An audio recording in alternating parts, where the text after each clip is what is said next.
Hi friends, எல்லாருக்கும் வணக்கம்.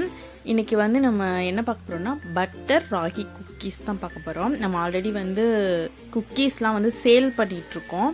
இன்றைக்கி நமக்கு ஒரு ஆர்டர் வந்துச்சு, 1/4 கிலோ ராகி குக்கீஸ் வேணும் அப்படின்னு சொல்லியிருந்தாங்க. ஸோ நான் அதை தான் வீடியோவாக எடுத்து போட்டிருக்கேன்.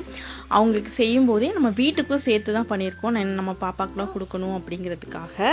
ஸோ நான் அந்த வீடியோஸ் தான் நான் பார்த்துருக்கேன். இன்க்ரீடியன்ட்ஸ் எல்லாமே மேலே ஷோ பண்ணியிருக்கேன், பார்த்துக்கோங்க. அதுதான் அளவு. நம்ம ராகி மாவு பார்த்திங்க அப்படின்னா வீட்லேயே வாங்கி அரைச்சது தான் யூஸ் பண்ணிகிட்ருக்கோம். அதே மாதிரி நாட்டு சக்கரை, butter unsalted butter Aavin Amul use பண்ணலாம். பட் அதோட டேஸ்ட் ரொம்ப ஹெவியாக இருக்கும். ஸோ ரொம்ப திகட்டிரும். அதனால தான் நான் இந்த பிராண்டு யூஸ் பண்ணுறேன். ரேட் வைஸ் பார்த்திங்கன்னா எல்லாமே சேம் ரேட்டு தான். ஆனால் இதில் அந்த பட்டரோட ஸ்மெல்லு கொஞ்சம் கம்மியாக இருக்கும். அதனால் இது தான் யூஸ் பண்ணிகிட்ருக்கோம். அதுக்கப்புறம் பார்த்திங்கன்னா நம்ம ராகி குக்கீஸ் மட்டும் இல்லை, வீட் குக்கீஸ், கம்பு, கருப்பு கவுனி, அதுக்கப்புறம் ஃப்ளேவர் ஆட் பண்ணுற மாதிரி ஜீரகம், ஓமம், இதெல்லாம் கூட நாங்கள் கஸ்டமைஸ்டாக நீங்கள் கேட்டிங்க அப்படின்னா நாங்கள் ரெடி பண்ணி கொடுத்துட்ருக்கோம். இது தாங்க இப்போ நம்ம டிசைன் பண்ணி வச்சுருக்க ஒரு ராகி குக்கீஸ். இது ரொம்ப சிம்பிளாக வீட்டிலையே செஞ்சிடலாம். அந்த மாதிரி ஒரு குக்கீஸ் தான் இதெல்லாம்.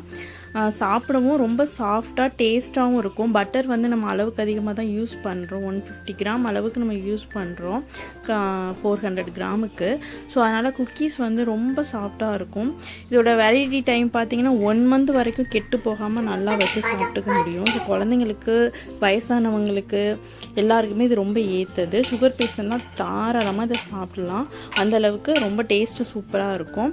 ஸோ நீங்களும் இந்த ரெசிபி பிடிச்சிருந்தது அப்படின்னா ட்ரை பண்ணி பாருங்கள். நம்ம வீடியோ பிடிச்சிருந்துச்சுன்னா சேனலை சப்ஸ்கிரைப் பண்ணிக்கோங்க. சரிங்களா? தேங்க்யூ.